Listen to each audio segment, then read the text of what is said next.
Hello, Ken Spriggs here with part one of my build of my approximately 7-inch 3D printed figures of the Mandalorian and Ahsoka, meeting for the first time in the episode of the Mandalorian. Starting to work on Ahsoka and doing a little bit of possible modifications and alterations to the figure, which I'll show you here shortly. Also working on a possibly really cool lighting feature, which I think will work out really well, that I learned from another YouTuber called Boylei Hobbytime. That's Boylei Hobbytime. He does some fantastic, amazing dioramas, little mini dioramas. He's done quite a few from the Mandalorian. He's done a fantastic job. But he uses some techniques to light up like blaster beams and lightsabers and things like that. So I'll go over that as well and kind of show you how I'm doing that. And I'll put a link to his video, one of his videos, where he does a tutorial as well on that process. So, okay, let's go and take a look.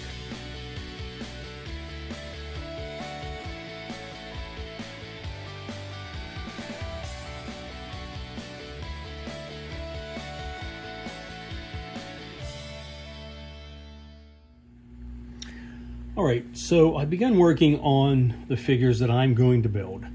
As I said in the last video, the larger ones, the big 11-inch, 12-inch figures, I'm not building. They were for a friend of mine, so I mailed them off to him. And I had already shown this 7-inch version of the Mandalorian that I had printed out, and he's ready to go. Well, as far as starting to put him together, get him painted and that sort of thing.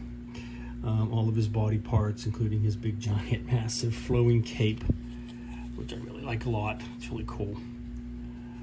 I think it really adds to like that motion view, and it's all chewed up. His rifle. I painted his helmet because there was a little issue right here where you can see where I had a support. I'm going to end up printing this again because I don't like how that looks. That's why I put that on there, because you couldn't quite tell. Until you get some primer on this, you really can't tell sometimes where the problems are and the issues are and what you need to fix. I did go ahead and I also printed out Ahsoka, who I teased in my community, in a 7-inch version. Really love the new Saturn because I was able to print her entire figure in one print at this scale, which is 15 parts all together. The hair is in 2 pieces, which I glued together. Just letting that dry, and then I'll get this primered as well. But I have everything else primered with Tamiya fine surface primer. And there's a couple versions of Tamiya which I have found. One of them just says surface primer, which is gray. The other one, which I usually use, is called fine surface primer, which is also gray. This is the one that I really want to use. The other one's a good primer. It's not a bad primer, but when you're doing something like this figure that has really intricate detailing, as you can see right there, you don't want any of that covered up and filled in by the primer. And a lot of her parts are that way. So I definitely wanted to use the fine surface, and it avoided getting any of them gummed up or anything like that. So it works great. I really like that. That's my go-to. The other one I got by mistake. I have used it on a couple of things. I use it on these plates because other than the really deep engravings, there's really not a lot of detail that I'm worried about covering up. I did the same on her boots, which are pretty much just smooth, but everything else I used the fine surface primer to paint her, to get her ready to start painting. So I will be working on both of these. They're going to be in a diorama. That is going to be a scene from when they first meet in the episode called The Jedi, which is an awesome episode. I highly recommend it. If you haven't seen it, definitely go do so. Not really any big spoilers in my build here, other than kind of how the planet looks. I'm going to be working on it. It's kind of a burnout forest, which has a lot of greenish hues throughout it. So there's going to be some heavy heavy hues of some dark and some light green, that sort of thing.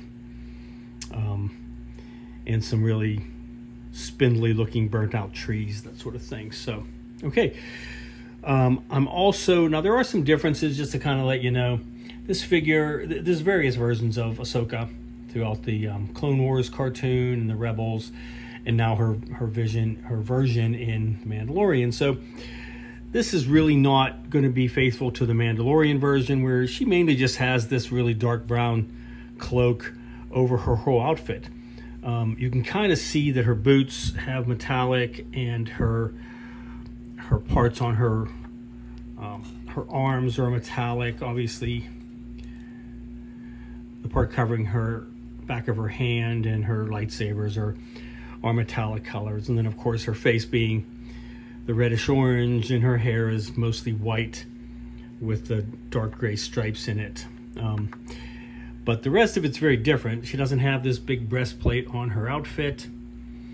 She doesn't have a lot of these plates, although she does have this little round circle in the belt. So I'm not sure if that's supposed to be underneath her outfit. She mostly wears a lot of clothing over it. So I may consider doing something to cover that, but I really hate trying to use cloth on a real figure. It just doesn't always come out realistic. So we'll play with it and we'll see. We'll see what I can do. But other than that, she's a really cool pose. It really looks great. I really love the face on this figure. Lots of really cool detail with her her tattoos or her markings, which I'll have to paint very, very intricately on her. But again, look at that detail there. I didn't want to hide that, and it certainly doesn't get hidden by the fine surface primer. So I really like this a lot, and I will definitely. That's why I definitely like to use it on all my figures. So, okay. All right, so I will continue working on that. And I'm also working on a really possibly cool idea to light up her lightsabers, which I'm already encouraged by some of the tests I've done, and I will show that here shortly. All right.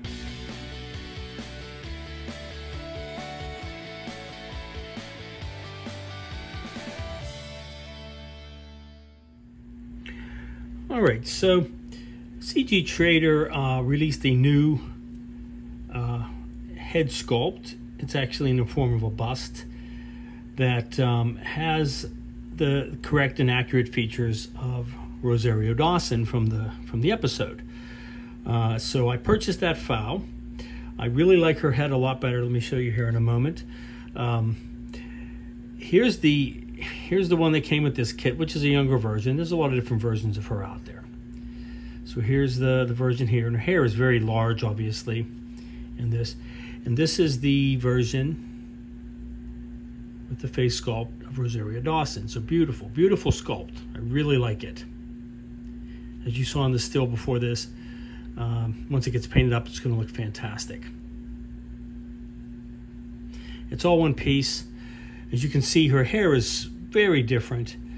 Now, this is an older Ahsoka. She's about, I think it's 20 years older or longer from the Clone Wars days. She's certainly not a teenager anymore. She's a grown adult. But I definitely like this sculpt a lot better. And what I'm going to do, the facial features are not real pronounced, which is fine with me. There's actually two versions you can do. One with her facial sculpt on it. You can do one without. You can do one with her as a bust and one just the head like I did here. And I'm working on some ideas with my good friend Augie Gonzalez from Interstellar Modeler to make up some decals for her facial tattoos. So I can just put them on as a decal. And then as far as her hair, her dark gray stripes are a lot rougher on the older Ahsoka than they are in the younger, where they're obviously really even and pronounced and all that. So, I'm sorry. All right, so I'm definitely going to use this. This was one of my first prints. I'll probably end up doing another one to get a better print of her, but a little bit of damage there. But really, really nice sculpt, really nice facial features. And I think that's going to look fantastic on this kit. So I had to scale her down a bit, but I think I got her down to the right size. So she's going to look good on the bust. That looks fantastic. So, okay. So very happy with that. I'm definitely going to be going with this one instead of the head that came with this sculpt. So, all right.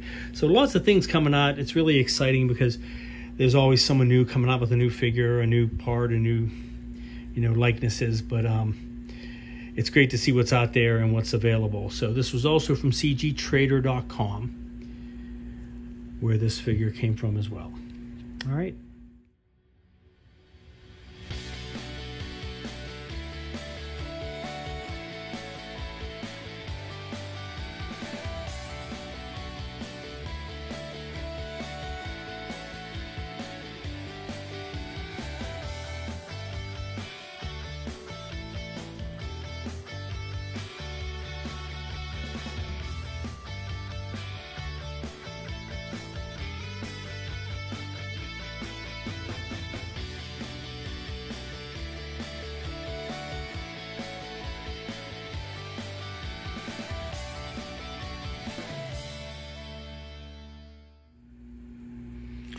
All right, so as you could see from the previous stills, I did print some more head sculpts of Ahsoka Tano, the Rosario Dawson versions.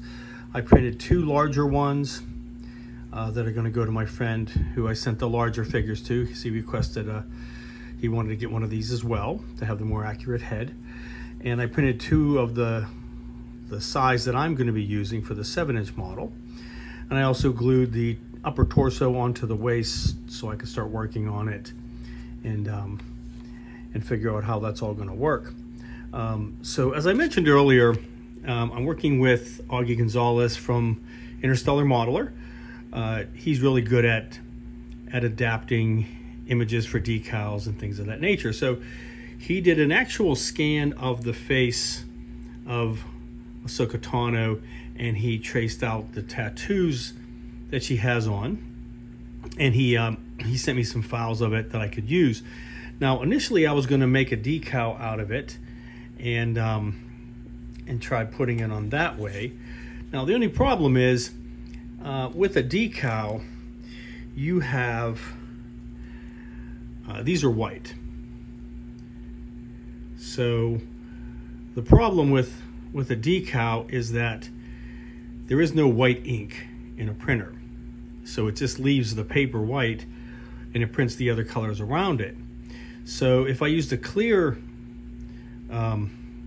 print, it's not going to look right. And initially I did some tests just on some paper, actually some sticker paper, and I was just working on cutting it out and that sort of thing. So I was able to cut out, see if I can find it here. I was able to cut out this whole part that would go in her forehead just to kind of size it up and get an idea of how large it would have to be. And I'm doing it for both sizes here, one for me and one for my friend. So when this is all one piece, it's pretty easy to just apply onto the forehead, and then she has 2 on her cheeks, 1 on each cheek. But as I said, the problem is if I put it on a clear backed, you're not going to see it because the orange is just going to come through where the white would be. If I put it on a white back decal, then the part in between, which the actual image is kind of orange, but it's really not going to match up with whatever paint of orange I used. This one's just put in black and white, so it's kind of a gray. So I would have to actually take my X-Acto knife and cut out each of these little really thin pieces and apply them as a thin decal. So that would be really tricky, and the decal is fragile enough as it is. So I decided to go with a little different idea, and I printed these on, this is actually white vinyl that I got at Hobby Lobby. It's a printable vinyl and it's self-adhesive. So, sorry. So I did this for a couple of reasons. One, because the vinyl is very sturdy and easy to cut with an X-Acto knife. So what I was able to do is cut out the actual piece in reverse and make a stencil. And that's what this is right here. So as you saw in the previous still, I showed a picture of this. This is a larger one, and I showed it on this one here. Now I've since put some thinner on it and sanded it off because I wanted to put it back to a clean. I was just testing it. This one's going to my friend. But you can see where the design is, but it's really faint. That's the only downside of this, is that the actual markings on the 3D printed figure are really faint. They're really hard to see. You can see them now because they've got paint down in the grooves, obviously. That's why at first I thought when I printed it that I picked the wrong one. You have a version that doesn't have any markings and the one that does. Same with the markings on her hair, which on mine and probably my friend as well, we're just going to paint those on because they're a lot rougher on hers and the older one than they are on the other head for this. So, but it did work, and it did work good. Just a little bit of touch up on it. So the nice thing about this is, you know, once you carefully cut out the parts that you want to spray the paint through, you can cut out the entire forehead piece and just make one big stencil. And then I'll just have to do the same thing with the two parts of the cheeks. I started doing it, the one on the left there, I messed up a bit. But I can cut these out separately and put them on her cheeks and then just mask around them as I showed in the previous still, and then paint it on. So that is also a good proof of concept that's going to work. So what I will end up doing is painting her face the reddish orange first, and then put these masks on, or put these stencils on, tape all around the rest of it, and just paint on the white tattoos. And then that way they'll be sturdier and they'll go on better. So, okay. One other thing I did as well is that this doesn't have a neck on it. So I cut off the neck portion. This looks kind of weird. It's like Phantom of the Opera. I cut off the neck portion and I sanded it down. So that way I have the stem that goes down into the into this part right here. But then it just shows a bit of a neck, and this just goes up into that opening up in there. And so I can still put that on and have that in place. Let me show you real quick. All right, so there you go. So it's not down here fully, but since there's an opening under her chin and up into her head, it hides the rough part, and the other part goes down inside and fits the way it's supposed to be once I get it glued in place. So that'll be good. That'll give me a neck. It's not actually supporting the head. The head can really glue onto the back there and or the chest part and be in a position. So, okay. So that piece is going to work as well. So a lot of modifications, a lot of testing and proof of concept, that sort of thing right now. So the painting part's going to be fairly simple and straightforward once I get these things all hashed out. So this video mainly is just trying to figure out how I'm going to obviously make this figure, how I'm going to do the lightsabers, how those are all going to work. So now that I've kind of hashed out the ideas and how they're going to work, I'm ready to start going forward and doing the actual work on it and getting it done and put together and that sort of thing. One other thing I want to try to do is that her upper torso, or a lot of her outfit, is very different in the older version than it is in this younger version. Like, she doesn't have those plates coming down off of her waist. She has more of a cloak around the top of her. Doesn't have this really pronounced chest plate. So I'm kind of working on some ideas, possibly sanding some of this down a bit, and maybe using some Sculpey to, or not Sculpey, epoxy Sculpt to possibly make my own cloak that comes down over the chest part. I think that would also kind of even up some of these exaggerated features where her waist is really large and her hips are really large and her waist is really thin and her upper torso doesn't seem to match right. So I do want to play with that some more and come up with some more ideas on making that work as well. All right.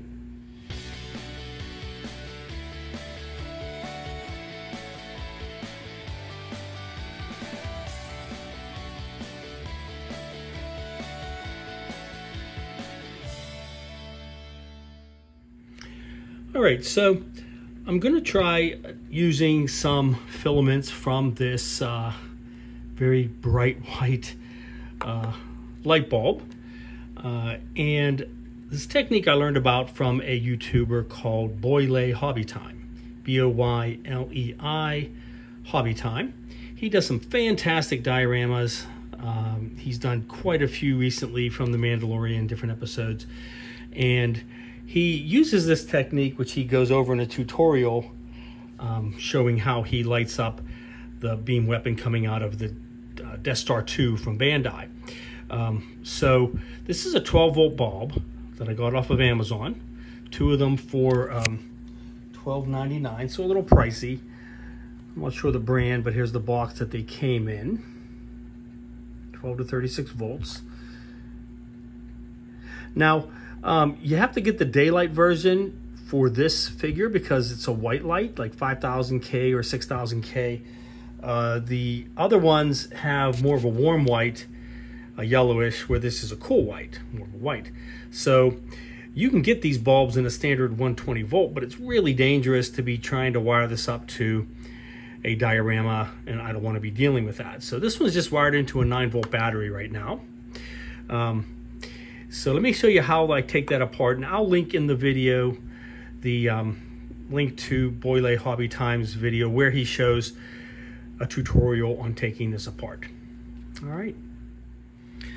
right, so I'll show you step by step how I'm doing this, and I'm getting the info from a tutorial from the video that I linked in my description from Boylei Hobbytime. So the first thing I did was I cut the bottom off, and all I did was use some side cutters, screw cutters, and they cut through really easily. Just sort of pinching it as I went through, it cut through really easily. You can see how it took that piece off. And there was just one wire there down the center, which I determined is the positive. And there it is right there, that white wire. So that's the positive. So that's easy to remember. The negative now is going to be soldered right here. So what I did next was I snipped down with the side cutters, and I'm starting to peel away this outer metal. I just want to be careful because I don't want to damage any of the components, but just as he showed in his tutorial, you can see how the whole component is covered. I'm going to break this, I just know it. The whole component in there, the circuit board, is surrounded by that clear plastic, which will just peel off and reveal it. So I'm just taking my time and doing it gently so I can remove it and not damage anything. Because I need this transformer piece in order to wire it in to my power source, and then wire it on to the light filaments inside. So okay, so I will continue cutting that away, and then besides those 2 leads, there are going to be 2 more that go up into connecting onto the filaments. So I'll have to see how those work as well and get those marked off also. All right, so I stripped off all of the metal housing around it carefully, and you want to be really careful. Wear some eye protection. If you have some gloves, I didn't have any that would be strong enough, but just be careful. I used some pliers, well, my sprue cutters and some pliers, just to pull away pieces of it little by little and just twist it off and take it off entirely. Now when I got to the part where it was soldered on right here, you can see that I snipped off a piece of wire right there, and this is the one right here. So this piece of wire is right here. So what I did was I carefully worked it out of this hardened stuff. This stuff's kind of rigid. I guess it's some form of glue, but I worked it out because it's actually attached onto the board. So that way that'll save me from having to worry about putting something on. So we have the positive lead right here, that white wire with the wire. We have the negative lead right here, and they're both already attached to the circuit board, which you can see is now moving around and loose. So all I have to do is cut off those two little clear tubes with the wires in them that are going down into the glass. And I want to try to get in there and cut down as far as I can, so I, once again, have some workable wires. I don't have to solder anything onto the actual circuit board. And then I'll be able to start working with that, and then look into breaking the glass and getting those filaments out. So, okay.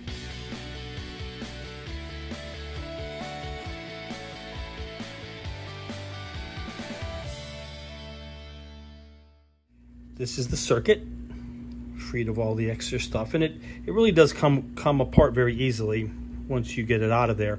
That yellow plastic around it just peels right off, and all the extra stuff protects it. So it's a nice circuit board.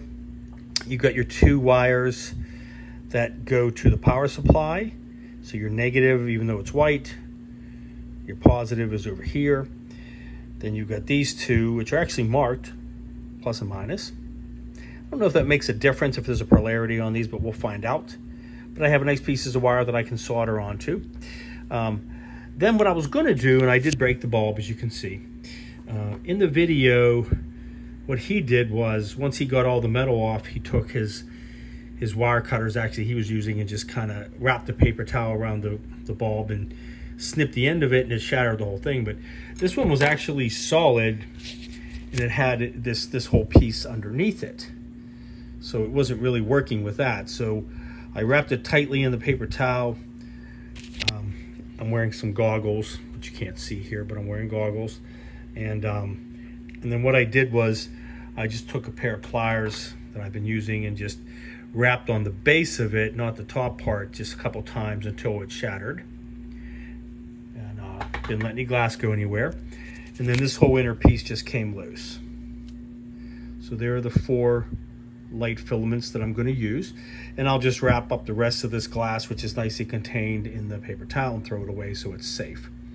And then all I have to do is snip these off from their little connectors, and then I'll be ready to go ahead and use those. So let's go ahead and do that.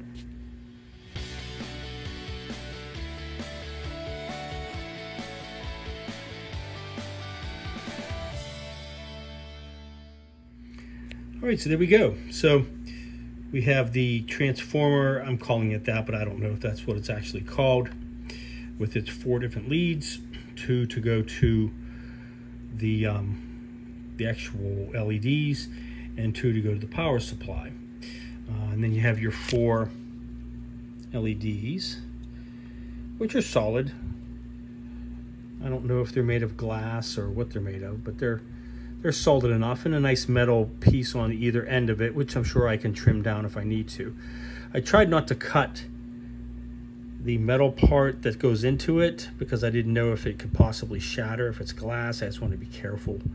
So I'm going to have to play with it a bit to make sure I'm not messing it up. I can always use the Dremel cutting wheel to cut that off a little more gently if I need to. We'll see. I may not even need to do that, but I have all 4 of those. And again, I don't know if these have a positive and negative. I will find out. I'm assuming they just will not work if they're not going the right way. So the next thing to do will be to go ahead and wire up the power supply to this and see how it goes. But here's the arm. So in this case, it's about the right size as far as thickness. As far as the length is concerned, it's not. Obviously, it's too short. So what I might have to do is use 2 together. And what I'm thinking of somehow doing is maybe seeing if I can bend back the metal or overlap it somehow so there's not a gap between them. We'll have to see. Play with it. The bright light will mask a lot of the issues with it, but we'll kind of see. All right, so let me play with this a little bit more, and once I get these wired up so that they light, then I can figure out how I'm going to go ahead and get them as far as the figure is concerned. And I have a few ideas on that, and I'll talk about that once I get this going. So, okay. All right, so I have some wires soldered onto the circuit board, 4 wires, 2 for the power supply, which right now I'm just using a 9-volt battery, and 2 that go out to the bulbs. And I did determine that they do have a polarity on these bulbs. Let me go ahead and zoom in there a bit. So one side has a little hole in the middle part, that's the positive. The other side does not, it's just solid, that's the negative. So I've tested all 4 of them, and that is the case, and they do match up, because I went with the bottom of the circuit board that does have positive and negative marked. So that's how I attach my red and black wires. Also, I have to correct something.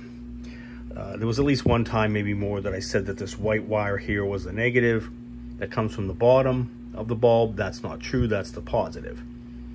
So the one on the side that is soldered to the metal on the side is the negative. The bottom of the bulb in this white wire that I snipped off of it is the positive. And then on the bottom of the circuit board, the other 2 are clearly marked, positive and negative. So that's pretty easy to know how to wire them. So, all right, so the circuit's all wired up. I know how these go as far as their polarity. So now I have to work out an idea on being able to get them wired in for the figure's lightsabers. I do have a variable adapter on order, which is supposed to come today actually from Amazon, and I'm going to try to step this down to 7.5 volts and see if that's still going to work on these bulbs, because 12 volts and 9 volts is still too bright, and they're still very glaring as far as the appearance of them. So I want to kind of take that down a bit, and hopefully still be able to light them up with the white light, which I think I will. All right. All right, so I got in my power adapter that's variable from Amazon. It wasn't too bad, it was like $16. It has a little switch, little mechanism you can turn that goes 3 volts, 4.5 volts, 5, 6, 7.5, 9, and 12 volts, so it can be changed. So I determined that it works all the way down to 4.5 volts, which I'll show you here. And certainly the intensity changes in the lights. Let me plug this in.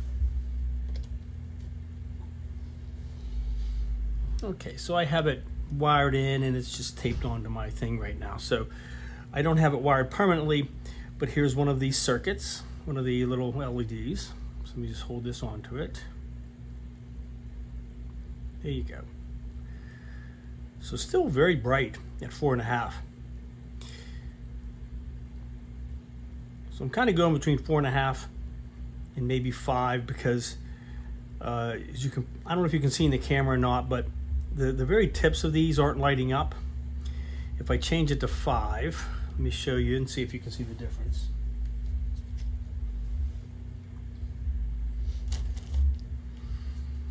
All right, so all I have to do is just click it.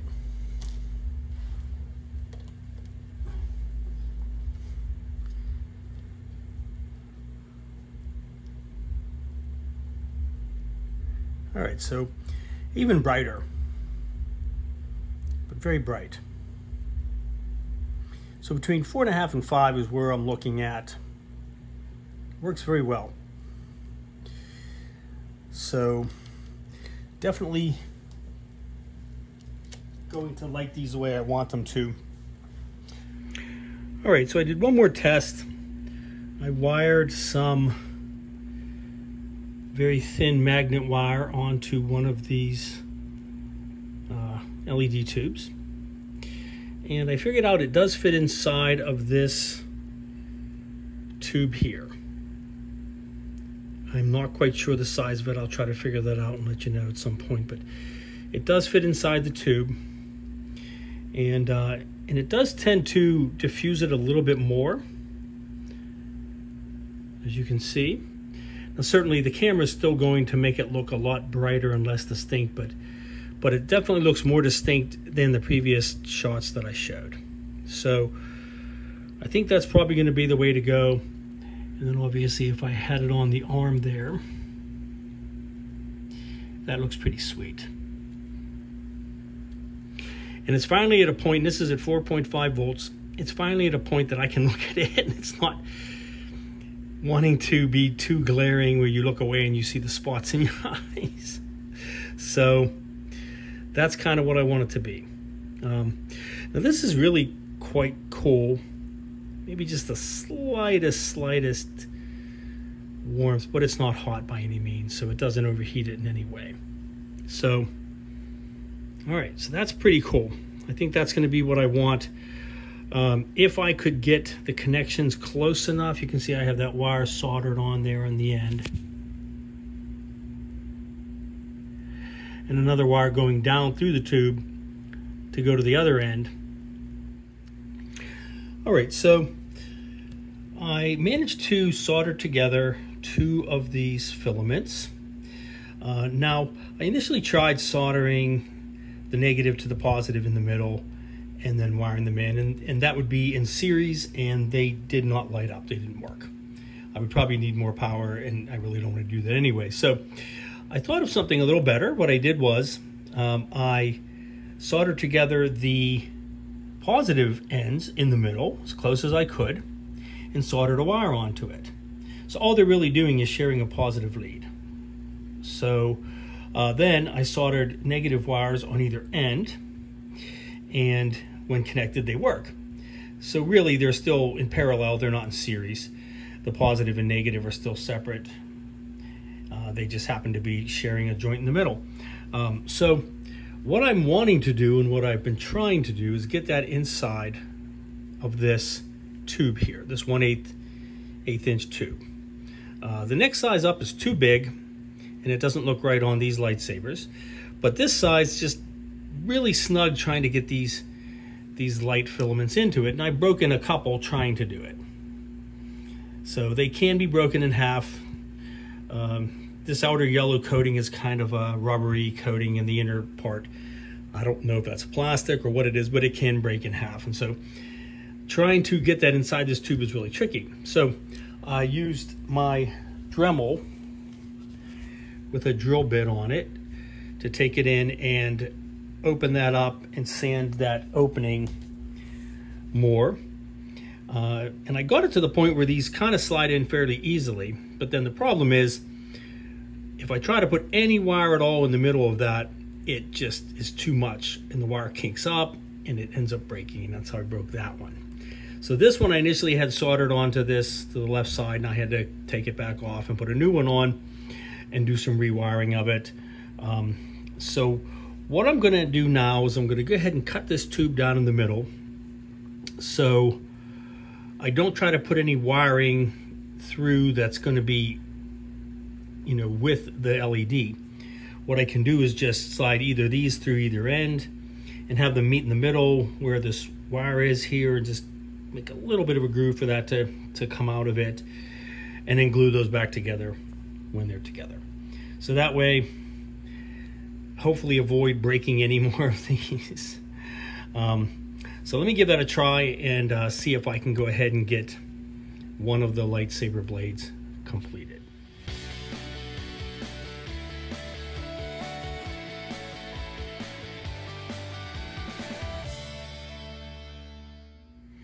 All right, so there we go. So I was able to put the